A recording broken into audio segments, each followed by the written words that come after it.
Neste bloco Consciência Política, nós estamos aqui com a deputada federal Tabata Amaral, é pré-candidata a prefeita de São Paulo.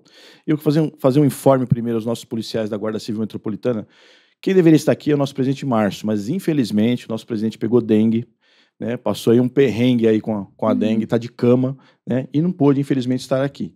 Então, em nome do presidente Márcio, nós agradecemos imensamente a tua presença, né, e por gentileza, apresente um pouquinho para os nossos policiais. Claro. Vilar, é um prazer conversar com você. Muitíssimo obrigada pelo convite. Obrigada a todos que nos acompanham nesse momento. Espero que o presidente se recupere. Sei que a dengue é uma doença que castiga bastante a pessoa. E estou muito feliz de conversar com vocês. Em resumo, deputada federal em segundo mandato pelo PSB aqui de São Paulo. Sou pré-candidata a prefeita da cidade de São Paulo. Nascida e criada na periferia, Zona Sul, grandiosa Vila Missionária, cidade Ademar. Filha de uma baiana e um paraibano, uma diarista e um cobrador de ônibus. Estou aqui por conta da educação, por conta das políticas públicas e acredito que se a gente levar mais oportunidade, especialmente para as nossas crianças, ninguém segura essa cidade. Então, um resumão, porque eu sei que a gente tem muito assunto para conversar. Bastante, bastante. Então, nós vamos começar por aqui, né? Reposição salarial. Nós tivemos a implantação do subsídio, né? Foi agora na gestão do Ricardo Nunes. Ele melhorou muito mesmo o início da carreira. O início da carreira era muito ruim, R$ 2.180, né? E era assim, era um sistema de piso. Então o cara recebia um abono para chegar no 2.180, porque o salário do cara era menor. Eu até brincava, né? É a linha da pobreza. Então, se você está abaixo da linha da pobreza, você recebia lá o abono complementar. No entanto, essa implantação fez com que do meio da carreira para frente, algumas pessoas tivessem zero de elevação nessa implantação do subsídio, né? No ano passado, o prefeito deu 5%, né, o FIP São Paulo, que ele deu, né? E esse ano aqui deu 2,16%. Então, ou seja, para aquelas pessoas que ficaram nesse limbo, vamos chamar assim, nesse meio termo, ficou meio desconfortável, né? Porque o salário não teve elevação, né? E as contas, a inflação chega para todo mundo, né? Então, assim, o que nós estamos perguntando aos pré-candidatos é como é que eles enxergam essa necessidade que a Guarda tem hoje de essa revisão, lembrando que esses 5% e os 2,16% foi a data base, né? Então, foram para todos os servidores, né? Vilar, esse é um tema que o nosso time já trouxe. Eu tenho hoje 36 grupos de trabalho estudando a cidade de São Paulo, de segurança, finanças, primeira infância, saneamento. Esse é um tema que eu sei que está em discussão, porque a gente está contemplando, ao mesmo tempo, a demanda que a Guarda traz, que a nossa GCM traz, mas também a de outros servidores. Sim. Então, me dê só um pouquinho mais de tempo, porque a gente quer voltar antes da eleição para cada categoria, para, enfim, falar dos números, fazer um compromisso, mas é um assunto que a gente vai precisar estudar um pouquinho mais. Eu tenho uma visão, que isso acho que minhas votações no Congresso demonstram, de que um dos grandes males do serviço público brasileiro é que quando a gente olha lá para a elite, tem gente recebendo 100 mil, 500 mil, às vezes R$1 milhão. E quando a gente olha para a base, 2 salários mínimos. Então, a execução do serviço fica prejudicada. Exato. E a gente tem um problema aqui de falta de servidores em São Paulo, nas mais diferentes áreas. Então, o meu mote, de forma geral, é pensar como que a gente pode fortalecer a base. E, para isso, obviamente, tem que ser contra esse tanto de privilégio que tenta se votar em Brasília de 100, 500, R$1 milhão. Mas é justamente por esse compromisso e por essa responsabilidade social e fiscal que a gente está estudando os números antes de poder fazer os compromissos. Legal, muito bom saber, porque dos pré-candidatos assim, que já demonstrou interesse em retornar, a senhora está sendo a primeira, né? Nós já tivemos aqui. Nós temos uma gratificação, chama gratificação de região estratégica. Então, algumas unidades recebem. O teto dessa gratificação hoje está em R$ 1.900, né? E, assim, nós temos um desconforto muito grande, nós como sindicato, porque a necessidade da Guarda de atuação aqui no centro faz com que um policial, por exemplo... eu vou falar da Casa Verde, porque eu trabalhei muitos anos na Casa Verde. O policial da Casa Verde tem que vir aqui para o centro, numa operação que a gente tem que chamar visibilidade, e muitas vezes ele vai estar com a viatura dele estacionada do lado de uma outra viatura que recebe essa gratificação. E ele não recebe nada. Né? Então, assim, é muito frustrante para o policial. Ele fala assim, basicamente, eles estão fazendo a mesma coisa, né? Com um enfoque ou outro de atuação, mas basicamente é a mesma coisa. E, assim, nós temos regiões, por exemplo, Santana, que logo mais vai ter uma demanda de serviço gigantesca, porque o AMB está quase ficando pronto, né? Ele foi privatizado, ele está sendo alterado lá a dinâmica dele, e assim, é um polo que recebe inúmeros eventos. Santana já teve a gratificação de região estratégica e foi retirada. Então, assim, nós já pedimos através de ofício para a prefeitura, nós não tivemos resposta, né? E, obviamente, nós estamos perguntando aos pré-candidatos como é que eles pensam essa gratificação, né? A necessidade dela e, assim, a possibilidade de estender da melhor maneira possível para os demais policiais. A gente, e eu falo a gente porque é um time que está aqui pensando, certeza. A gente acha que a gratificação é uma política muito importante e que ela poderia olhar para outras questões para além da questão da dificuldade de lotação. Você sabe melhor do que eu que existem regiões em que é mais difícil de se conseguir os profissionais, existem regiões que são estratégicas, como você mencionava, mas a gente acha que tem outros indicadores que poderiam ser levados em consideração, até para que a periferia também possa receber a atenção e a cobertura necessária. Então, você olhar número de quais são os indicadores de criminalidade daquela região, qual é a vulnerabilidade daquele território. Então, é uma coisa que a gente está se aprofundando. Nós temos hoje algumas pessoas da GCM que nos ajudam no plano de governo. Seria muito importante poder contar com mais pessoas, porque essa é uma coisa que a gente quer se debruçar. E até uma experiência que eu trago da educação. Na educação, é muito importante você conseguir, tem outro nome, mas também alocar os melhores professores e diretores nos territórios que mais precisam. E se a gente não tem uma remuneração diferenciada, o extremo sul, o extremo leste ficam descobertos. Então, eu sei até por essa minha experiência na educação que essa é uma política importante e a gente quer estudar junto com vocês quais são os outros indicadores e componentes que podem compor para além da questão estratégica e para além da questão da lotação também. Legal. Salário dos aposentados, a revisão do salário dos aposentados e pensionistas. Nós tivemos com a emenda constitucional 103, se não me falha a memória, se eu não errei o número aqui dela, que é de 2019, ela foi replicada aqui pela Prefeitura de São Paulo, né, um nome bonitinho, chamado Sampaprev, né, e que impôs aos aposentados um desconto de 14%. Então, eu tenho um colega meu, um policial aposentado, ele tem uma doença grave, então ele se aposentou logo cedo na guarda. Então, ou seja, ele não evoluiu na carreira. Ele está na base da carreira.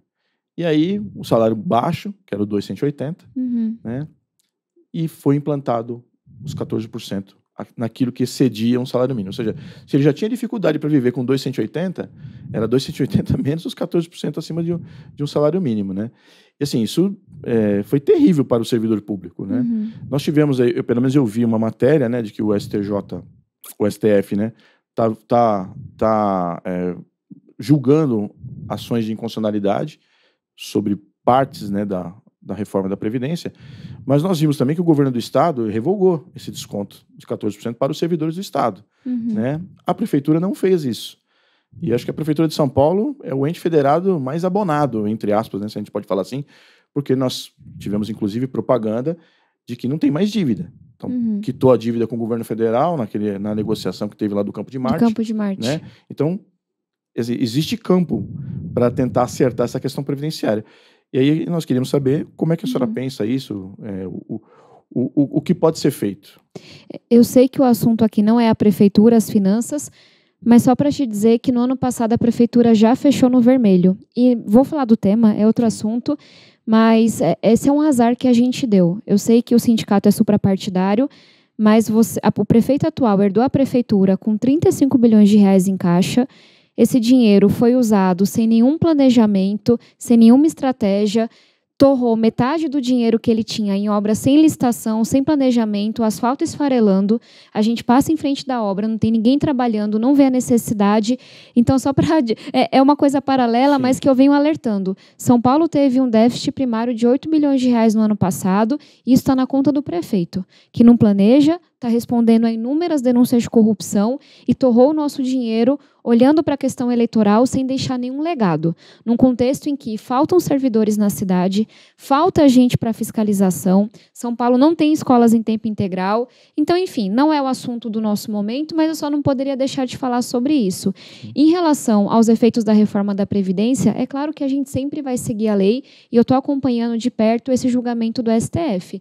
Mas é importante também eu ser muito honesta de que nenhum compromisso que eu faça com a GCM eu posso fazer sem considerar o impacto que tem em todas as outras categorias. Então, essa foi uma demanda que nos trouxeram, a gente está estudando, mas é um impacto orçamentário bastante considerável e essa é a dificuldade que a gente vai ter que sentar para conversar com todo mundo. Porque a GCM hoje tem um efetivo de 7 mil guardas, mas quando a gente olha para outras categorias, tem categorias que tem muito mais. E é uma medida para todo funcionário. É para todos. Então, eu vou ser super transparente, como deve ser sempre, vamos sempre conversar, mas essa é uma medida que ela tem um impacto orçamentário maior do que a que a gente conversava. Sim. Recentemente, a Prefeitura abriu a possibilidade dos servidores públicos terem o seu plano odontológico reembolsado, né? Então, tem um limite de reembolso, né?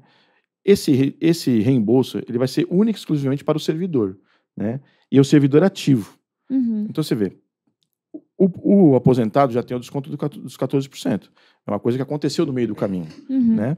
E existe assim, nós pleiteamos a possibilidade de que os aposentados também possam ter essa benesse, ou seja, ele é um servidor aposentado e ter essa possibilidade de reembolso do plano odontológico. Seria possível? O que você pensa? Eu não conheci essa demanda. Faz sentido, a gente vai analisar, mas aí eu preciso entender qual é o impacto disso, se é um compromisso que a gente consegue fazer ou não. De cara, o que dá para afirmar é que a gente tem um compromisso em melhorar o atendimento do Hospital do Servidor. A gente está recebendo muitas denúncias, especialmente no pronto-socorro, e a gente acha que, enfim, é um hospital que já foi referência, que precisa voltar a ser referência, então tem o meu comprometimento nesse sentido. E aí só uma outra pauta que para a gente é muito cara, que é a gente pensar a questão do envelhecimento ativo, da longevidade. De novo, sei que é um tema paralelo, mas eu acho que impacta no servidor. A gente tem hoje o envelhecimento da população, mas envelhecer por envelhecer. Se você não está bem da cabeça, se você não está bem do corpo, se você não acessa cultura, esporte, o papel que a atividade física, que uma interação social pode trazer para a gente envelhecer bem, sem demência, conseguindo se locomover de forma ativa. Então, a gente tem todo um trabalho voltado para pensar como que São Paulo pode ser uma cidade em que a gente envelhece com qualidade, em que a gente consegue andar na calçada, consegue acessar os serviços. Viva e não sobreviva, né? Exatamente, porque as pessoas vão, graças a Deus, morrer cada vez mais velhas. Mas hoje elas estão ficando cada vez mais doentes. Então, para além desse compromisso com o Hospital do Servidor, a gente também quer pensar essa questão do envelhecimento ativo, saudável, com qualidade, para toda a população, mas com um olhar especial para os servidores. Legal. Nós temos uma gratificação aqui, deputada, que é a DEAC, né? Então, assim, como é que funciona a DEAC? O policial da Guarda Civil Metropolitana se inscreve para prestar um serviço no horário de folga dele. Ele tem um máximo de dias que ele pode fazer, são 10 dias, né? E tem, dependendo da região, tem um valor a mais, se é à noite, vamos dizer assim, um adicional noturno para essa gratificação. O trabalho de segurança pública, ele, por si só, ele é um trabalho extenuante, né?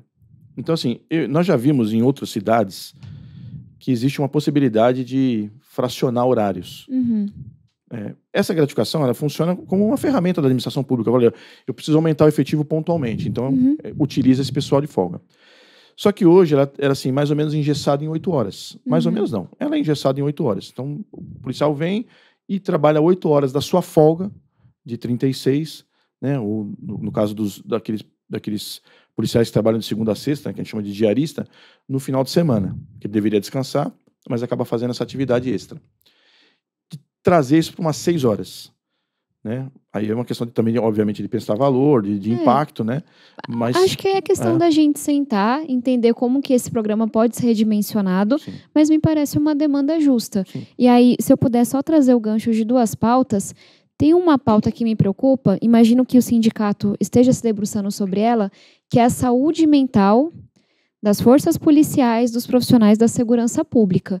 Vocês conhecem os números tanto quanto eu. São números horríveis quando a gente fala de suicídio, quando a gente fala de depressão, de ansiedade. Eu, inclusive, sou autora de uma proposta no Congresso para a gente ter programas que fomentem, que promovam a saúde mental de quem atua na segurança pública.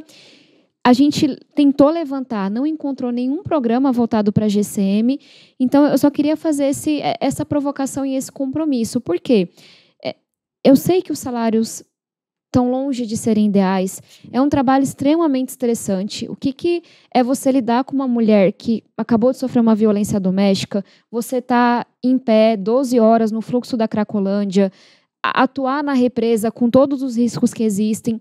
Então, é um trabalho, como você trouxe, extenuante, muito complexo, e na hora que a gente também, o guarda, ele encontra como único caminho trabalhar na sua folga e sem o descanso e sem aquele momento importante, eu acho que é mais um alerta. Então, uma coisa que eu gostaria que a gente tivesse a oportunidade de pensar junto, um programa robusto para promover a saúde mental dos profissionais da segurança pública como um todo, mas um programa robusto voltado para a GCM. E até se vocês tiverem alguma iniciativa, eu gostaria de conhecer, porque valorização é isso também. É a gente garantir que a saúde física e a saúde mental está sendo cuidada. Como prevenção a gente não tem, mas tem como curativo. Porque nós temos psicólogo aqui, para os sindicalizados. Importante. Importantíssimo, né? A gente trabalha armado. Uhum. Né? Então, assim, ao mesmo tempo que... E não falar sobre essas questões é muito perigoso. O silêncio é a pior coisa que a gente pode ter. Sem dúvida. Então, a gente tem aqui uma psicóloga que atende os nossos sindicalizados, né? E muitas vezes nós recebemos demanda da própria prefeitura, que existe a casa de atenção na guarda, né? E ela, na verdade, trabalha com uma rede de parceiros ali, né? E o nosso departamento de psicologia é uma rede. Mas, assim, nós não temos ainda uma visão preventiva. Eu sou hoje presidente da bancada da saúde mental do Congresso. É uma longa história, também não vem ao caso, mas eu perdi meu pai pro crack quando ele tinha 39 anos e eu tinha 18. E com o tempo, eu fui estudando e eu fui entendendo que tudo aquilo que eu tinha ouvido não era correto. Meu pai era bipolar, não recebeu o diagnóstico. Meu pai sempre quis se internar, nunca conseguiu uma vaga no serviço público. Então, eu tenho para mim o quanto que a saúde mental é tão grave quanto a saúde física. E que se a gente não estiver bem da cabeça, a gente não dá conta. Todo o resto não acontece. Nada acontece. Então, essa é uma coisa que eu quero trazer para São Paulo, até pensar a saúde mental na adolescência, porque é quando os transtornos surgem, inclusive a dependência química, mas para a gente poder atuar quebrando o tabu, porque o homem muitas vezes tem mais dificuldade de falar sobre uma depressão, uma ansiedade, atuando na prevenção e também na promoção, e quando, enfim, existe uma situação, a gente poder atuar com celeridade. Então, fica um assunto para depois. Excelente, muito bom. Nós temos aqui um ponto, porque às vezes algumas pessoas, né, têm assim, uma visão sobre armamento. Né? Então, primeiro, assim, tudo que as guardas municipais utilizam de equipamentos passam por um processo legal. Quem autoriza é o Exército. Então, ou seja, a guarda ela formula um pedido para o Exército de autorização. Uma vez que o Exército autoriza, aí começa lá o processo de licitação. Atualmente, nós usamos aqui em São Paulo carabinas no calibre 5,56. Então a pessoa fala, um fuzil não é um fuzil. Um fuzil é uma arma automática e a carabina é semiautomática. E quem diz isso não sou eu, quem diz é o Exército, né? Se eu entrar no site lá da Embel, eles têm lá um armamento, que é lá a carabina tática policial 5,56 e A2, que é a marca lá da Embel, e tem o fuzil 5,56 e A2, que é uma arma automática, é uma arma de Forças Armadas, né? E assim, nós temos, até por pedido do próprio sindicato, de que o que tem de melhor de equipamento precisa ser fornecido para nós. Se a lei autoriza o equipamento X, Y, Z, eu acho que nós temos que usar. Nós, como sindicato, vamos brigar sempre, né? Pelo melhor equipamento. Mas tem essa questão dessa, eu vou chamar de mística. Porque desde que nós começamos a usar o 5,56 até hoje, nós, graças a Deus, não precisamos usar. Né? Talvez porque algum malfeitor, vamos chamar assim, ao se deparar com a viatura, que quem usa esse equipamento são as unidades de pronto emprego, né? A Inspetoria de Operações Especiais, na rua, né? As inspetorias de proteção ambiental, então trabalham em pontos muito complicados da cidade de São Paulo, né? E nós não temos intercorrência do uso desse equipamento. Mas a gente tem que perguntar para os pré-candidatos a prefeito o que eles pensam da utilização desses equipamentos. Vilar, a gente está vivendo um momento de muita polarização em que todo mundo tem opinião sobre tudo, opinião rasa e opinião estúpida. Sim. A forma como eu respondo a isso é, depende. Depende da situação, depende da atuação policial, depende do que a gente está falando. E quem vai dizer qual é o melhor armamento, ou qual é o armamento mais moderno, ou qual é a hora de se atualizar, não é a Tabata, não é o Partido X. é quem entende de segurança pública, é a gente olhar para as evidências, ouvir os especialistas e não vir com dogma nem de um lado nem de outro. Sim. Então, podem ter certeza que do meu lado, muito respeito e também muita humildade de saber, vamos ver como é que o mundo está fazendo, Legal. vamos se atentar às inovações, vamos estudar. E é claro que o nosso objetivo tem que ser proteger duas pessoas que são essenciais nesse processo. O profissional da segurança pública, o GCM nesse caso, e o cidadão. Sim. Esse tem que ser o nosso limite. Essas duas pessoas têm que estar protegidas. A partir daí, são as evidências, são os estudos, Caso a são os caso. especialistas, a depender da atuação, que vão nos dizer qual é o melhor armamento. Legal, boa. Nós temos a nossa Academia de Formação em Segurança Urbana, né? Ela, assim, está muito, mas muito aquém do que São Paulo necessita. Eu sei. Do que São Paulo necessita, né? Então, assim, quando eu me formei, eu ajudei a construir um pedaço dela. Então, a gente carregava, nas aulas vagas, a gente carregava tijolo, né? E São Paulo não pode. São Paulo é o carro-chefe. É o terceiro orçamento da União, né? E a gente tem perpetuado essa ausência da academia. Então, se a gente fala que o melhor para a sociedade é a gente investir na educação, como não investir na educação dos policiais? Concordo 100%. Como não ter capacidade de formar? Porque, assim, né, nós vamos chegar lá, mas o nosso efetivo é muito reduzido. E aí a gente fica, na verdade, num meio termo ali entre formar e requalificar. Como é que eu não consigo fazer isso ao mesmo tempo, né, na necessidade da cidade de São Paulo? Então, gostaria de saber da senhora o que pensa a respeito. Concordo 100%. Esse é um dos compromissos que eu quero fazer com a GCM, que é fortalecer a academia, que é fortalecer a formação, inclusive trazendo uma gratificação para quem atua na linha de frente, para quem está traduzindo, para quem está traduzindo o seu conhecimento, a sua vivência, toda a sua experiência ali em sala de aula. Então, contem comigo para fortalecer a academia, para trazer essa gratificação, que eu acho que é muito importante para a gente melhorar a qualidade, enfim, desse processo de ensino. E até uma visão que eu carrego de como que a gente pode atuar de forma mais coordenada aqui no território. A gente tem hoje diferentes polícias, vocês sabem disso melhor do que eu, e eu acho que a Cracolândia simboliza um pouco isso. O quanto que, às vezes, existe uma indicação da prefeitura de jogar para um lado, no dia seguinte do governo do estado de jogar para o outro, os profissionais sendo desrespeitados em sua atuação, a população sofrendo, a Cracolândia sendo espalhada, e eu sei que é mais complexo do que isso, mas eu venho sentindo muita falta da gente ter um comitê que reúna os comandantes, em que a gente, de forma, respeitando a hierarquia de cada força, respeitando as atribuições, possa compartilhar. Por que não trazer o comandante da GCM, o comandante da PM que atua aqui na capital, da Polícia Civil, com a prefeita, para a gente olhar os indicadores por território, para a gente poder adiantar o que vai acontecer. Às vezes, é compartilhar a informação de uma câmera. São Paulo está completamente travada nesse quesito. Compartilhar as operações, a inteligência, porque assim a gente garante que esses 7.000 guardas, que precisam ser fortalecidos, mas que a gente sabe que ainda assim vai ficar aquém, se a gente olhar para todo o território, eles têm condições de se somar a outras atuações. Então, eu trago isso porque, se a gente quer fazer uma atuação mais inteligente, baseada em dados, cuidando dos indicadores, baseada numa gestão, vai ser muito importante que a gente invista na formação da GCM, que a gente invista nessa capacitação.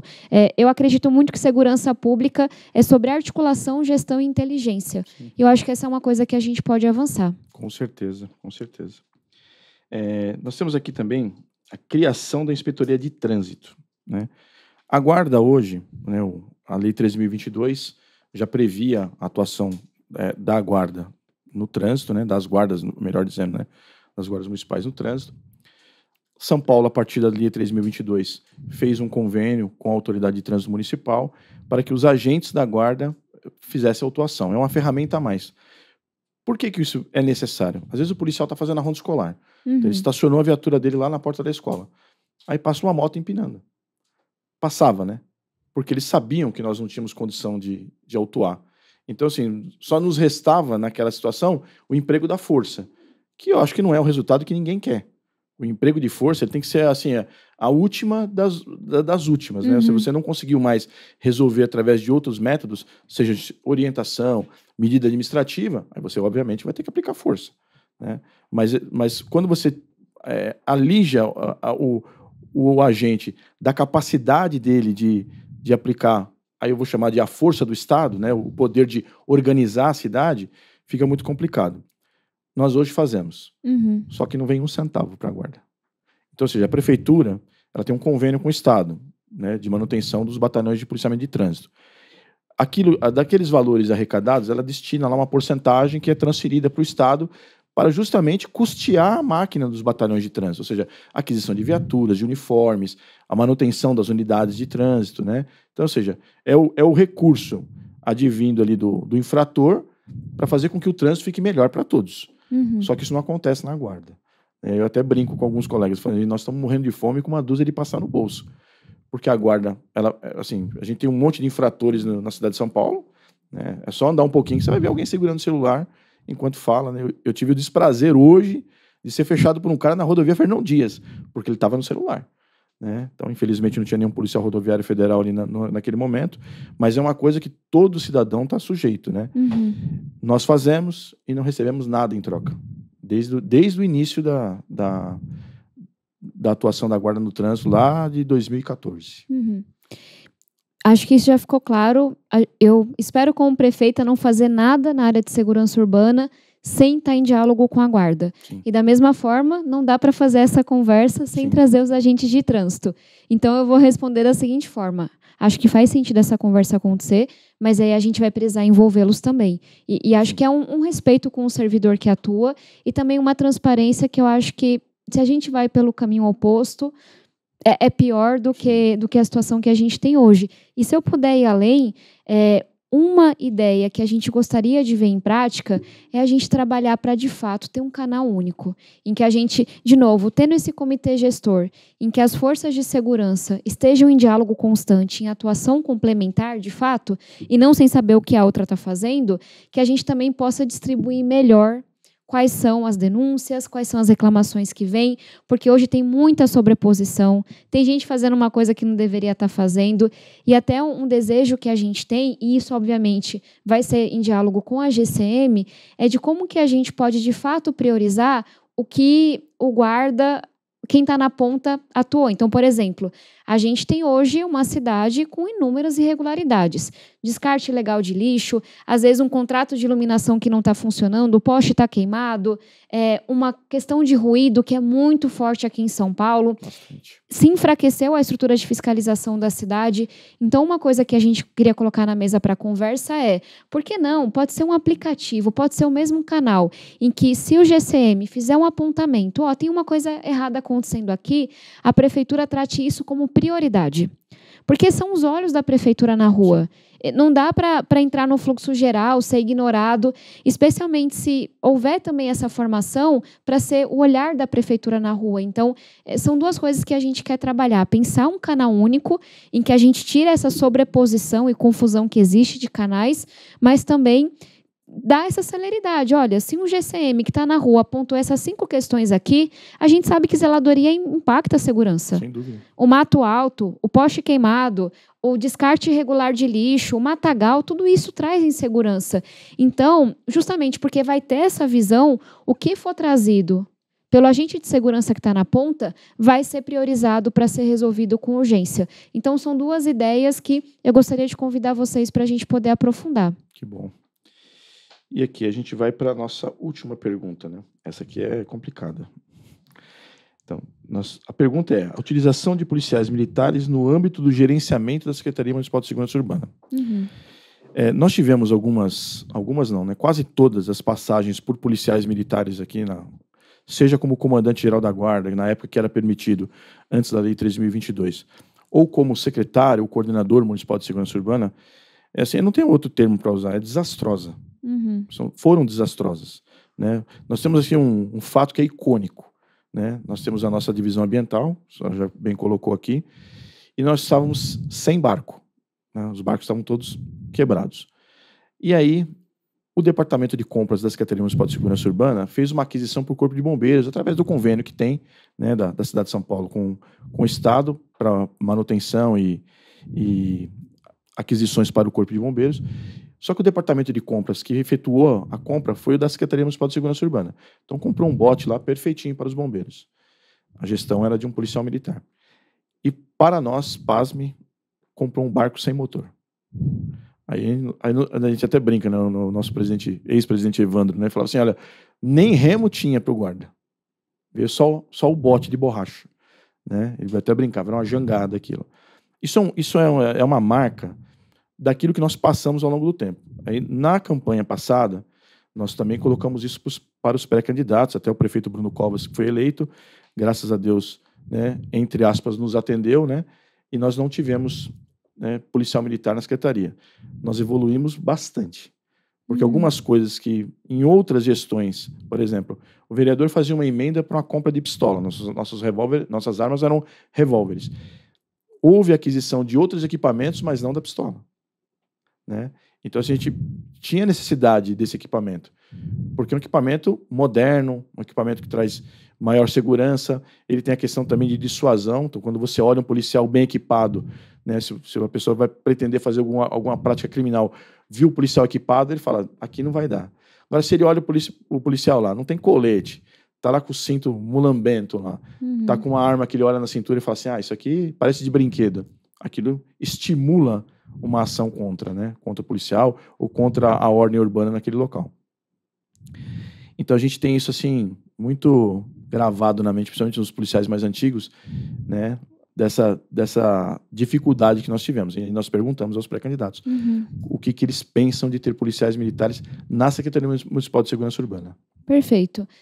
Acho que primeiro começar dizendo que quem lidera hoje a construção do meu plano de governo na área de segurança pública são 2 civis, Leandro Piquet, Luciana Guimarães, que acho que são renomados e são grandes especialistas no tema, e a gente tem clareza. Não é o momento ainda de se adiantar quem seria secretário XYZ, mas acho que a gente tem clareza, é importante reafirmar que não faz sentido trazer um secretário ou secretária que não conte com respeito, que não conte com conhecimento do papel e da importância da GCM.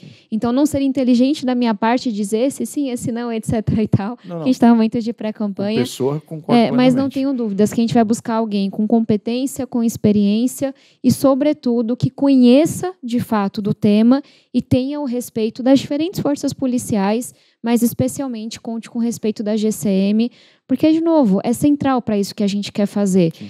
Talvez um diferencial meu em relação a outros pré-candidatos é que a gente bate na mesa e fala, segurança pública é sim tema da prefeitura. Muito obrigado. Eu não vou empurrar para o governo do estado. Muito obrigado. A gente, de fato, sozinho não dá conta. Com certeza. Mas o roubo, o estupro, o roubo de celular, o roubo de carro que acontece aqui... Passou por isso recentemente, né? Roubaram o carro do meu padrasto em Interlagos faz um mês. Sofri uma tentativa de assalto no centro. Todo mundo tem história para contar. Sim. Aumentou muito a criminalidade aqui em São Paulo, a criminalidade urbana, que é nossa responsabilidade.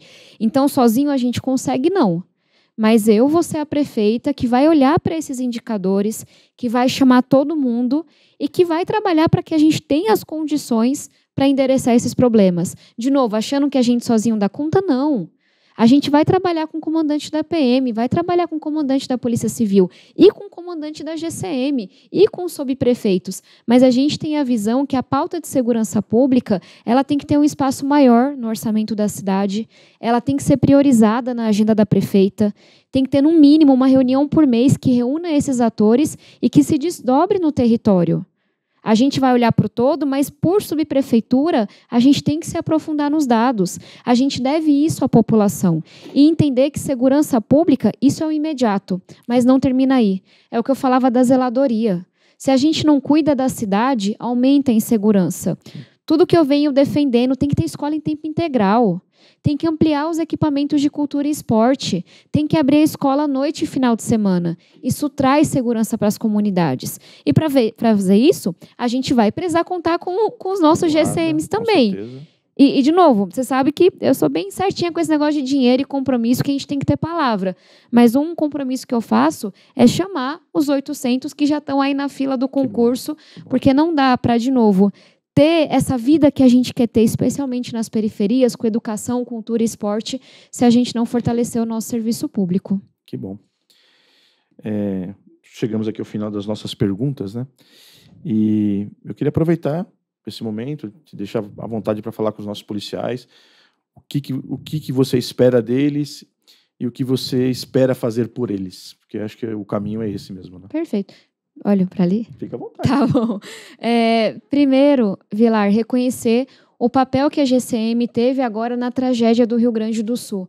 Eu acho que todo mundo que é daqui de São Paulo, quando viu os números que eu vi de mais de 200 pessoas que foram salvas, resgatadas, mais de 100 animais, é para a gente bater no peito com orgulho e falar, olha, é a nossa GCM, com a nossa inteligência, com os nossos equipamentos.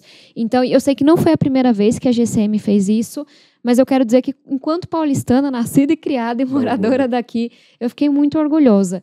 E aí, eu trouxe aqui alguns compromissos que para a gente são muito importantes, que é o fortalecimento da GCM, que é a agenda de segurança pública, entrar na agenda da prefeita, é a gente ter um orçamento maior voltado para essa área, é a gente agir com inteligência, com formação, porque onde falta inteligência, sobra o agente de segurança pública exposto. Sem dúvida. Então, são algumas coisas que a gente teve a oportunidade de conversar aqui, mas eu sei que quem nos acompanha, para além da sua atuação profissional, também é pai, é mãe, é filho.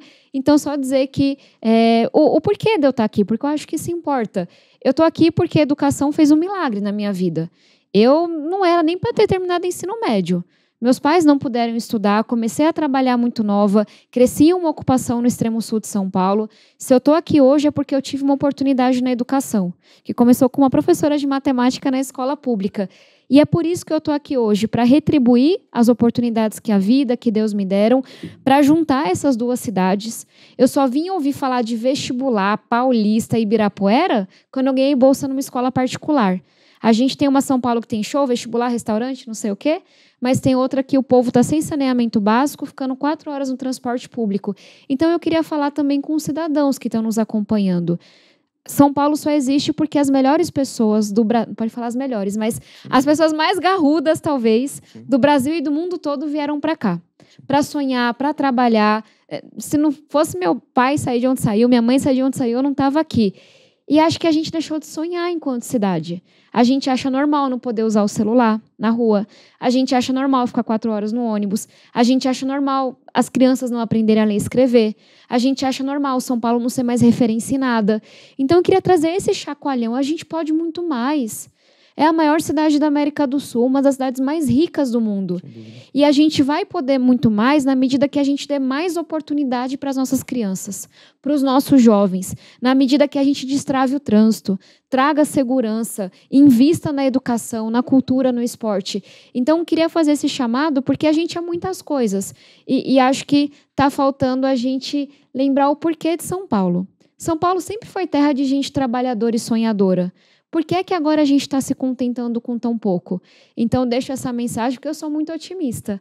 E eu quero que meus filhos que virão possam viver numa cidade muito melhor do que eu vivo hoje e não o contrário. Tá, joia. Muito obrigado pela presença. Obrigada a você pelo convite. Nos vemos lá em Brasília, né? Dia 26, se Deus tem audiência quiser. pública da... Você ficou de mandar no WhatsApp, você não esquece não, viu? Mandarei. Então tá bom. Tchau, tchau. Tchau, tchau.